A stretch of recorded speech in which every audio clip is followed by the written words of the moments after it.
What's up? What's up? It's Hustleline. So as you see, we got a little different scenery today.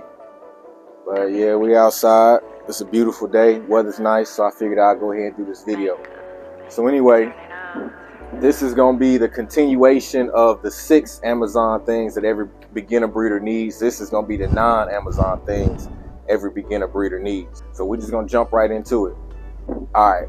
First things first. Thermometer. Now, if y'all have been breeding for a little while, y'all have probably heard of a female's temperature dropping when she's about to come into labor or go into labor with a puppy. So what I do is probably about 2 weeks before she's supposed to be due, I'm gonna start checking her every morning and night to see where she's at. When you see a female and it looks like she's starting to pant, she looks real uncomfortable, typically that means that she's about 24 hours or less till puppies are on the ground.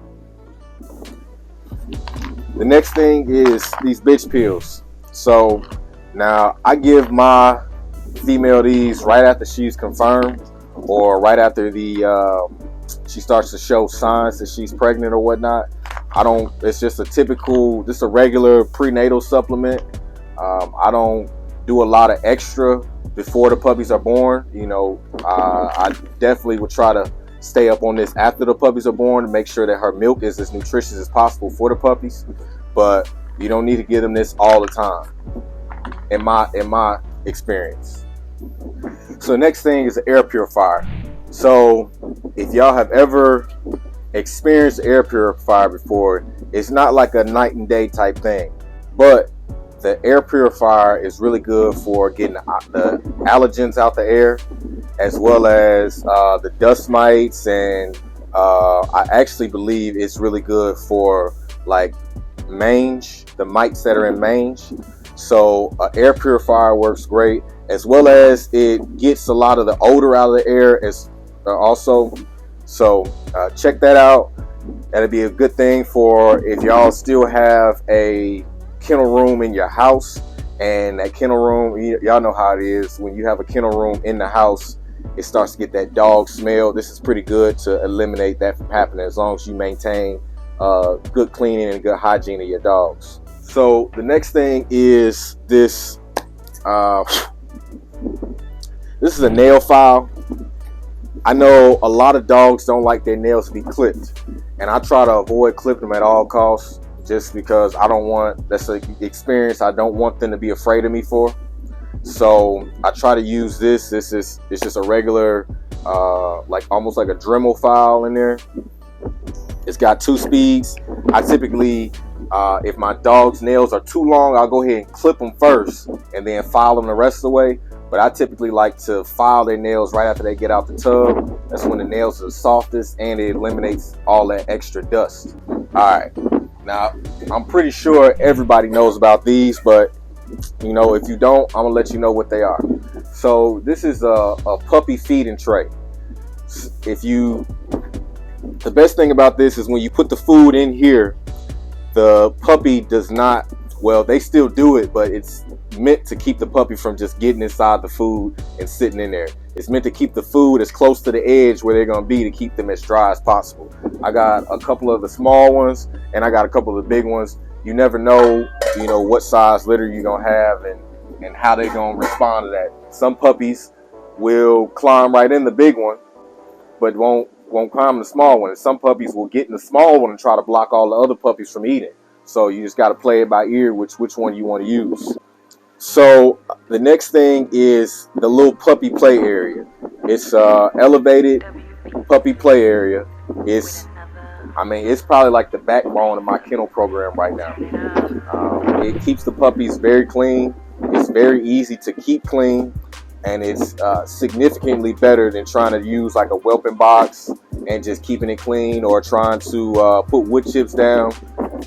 The reason why I don't like wood chips so much is because I've seen a lot of dogs eat the wood chips and then you see blood in their stool and that type of stuff, and it's never a good look when you give a puppy to somebody and they call you back and tell you that the puppy has blood in its stool. That's and it instantly makes you feel some type of way. But a lot of times it's happened just from wood chips, just from them getting bored, chewing on wood chips and that type of stuff. So that's why I really like this drop cage. And like I said, it's extremely easy to clean. You can put wood chips or puppy pad underneath it, and that'll collect all the waste and it'll keep it a lot easier to clean. I personally use the wood chips just because the area I'm in, I can spray it off outside. I mean, I got plenty of land for the wood chips to become compost over time. If you stay in a smaller or more urban area, the puppy pads might be better for you. You can ball them up, put them in a grocery bag and throw them away just like you would a diaper. All right, the next thing, this digital thermometer. Now, if you, I use this typically for when we have some type of inclement weather, like when we had that real bad snowstorm. I was able to plug this up and have this plugged into the heater. You can set your temperature here. It's got a little temperature probe there, and it's got a port for heating and cooling. So when you plug this in, it's gonna automatically hit that heater or automatically hit that AC depending on what's going on. You can maintain a good temperature in there, and you don't have to worry about the puppies overheating. You don't have to worry about the mother overheating. I typically don't use the heat lamps for any of my puppies or whatever. I've seen it dry their skin out really bad. So what I like to use is just a floor heater, and I angle it at the whelping box, and I'll have my floor heater on the ground, and I'll have my probe inside the whelping box. So while it's inside the whelping box, it's giving a temperature, and that floor heater is going to heat that whole area. It's going to give it a lot more of a constant and a lot more comfortable feeling heat, as opposed to a light radiating right on top of them. I'm gonna put y'all on game. So this is a heating pad, and what I do is I use this almost like an incubator. When I'm trying to get my whelping box cleaned up, or I'm trying to weigh puppies, or anything I need to do where I need to separate puppies from the mother or from the main whelping source, I use this. And I believe it stays between 95 and 103 degrees. So I put a towel on top of this, plug this in. The only time I ever have any issue is when it's summertime, and a lot of that, you get a lot of that humidity. I never close my lid 100%. I always leave the lid cracked. You always need good airflow and good air circulation. I had one of these that had a fan on it, a cooling fan, and it actually was hooked into this a while ago. And what would happen is, when it would get below the temperature, the heating pad would come on. When it would get above the temperature I wanted it at, the fan would come on. It was just the exhaust fan to suck that air out.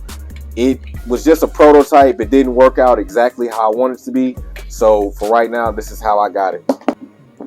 All right, last but not least, this is something that's very overlooked. So this right here is what we call like a waterless bath or something like that. A lot of y'all, as you get down the line breeding, you'll understand that presentation is not just about a visual aspect. Sometimes it's a aroma as well. And I want y'all to realize that when you sell your puppy to somebody and somebody picks that puppy up, that those first few seconds are their main impression of that puppy. And if you give them a puppy that smells like puppy or smells like dog or just doesn't have a positive aroma around it, in their mind, they're already thinking, okay, what else can I look for to be wrong with this dog or this puppy? So I'll say that's just a very important thing just to add to your, I mean, they're real cheap. They're like $5, $10. Just add it to your kennel program, put it around. When you sell your puppies, you want your puppies to look A1, you want them to smell A1, all that. So I appreciate y'all for watching. I hope that I covered everything in pretty good detail. If I didn't, go ahead, put it in the comments, and I'm gonna get to it as usual with the next video.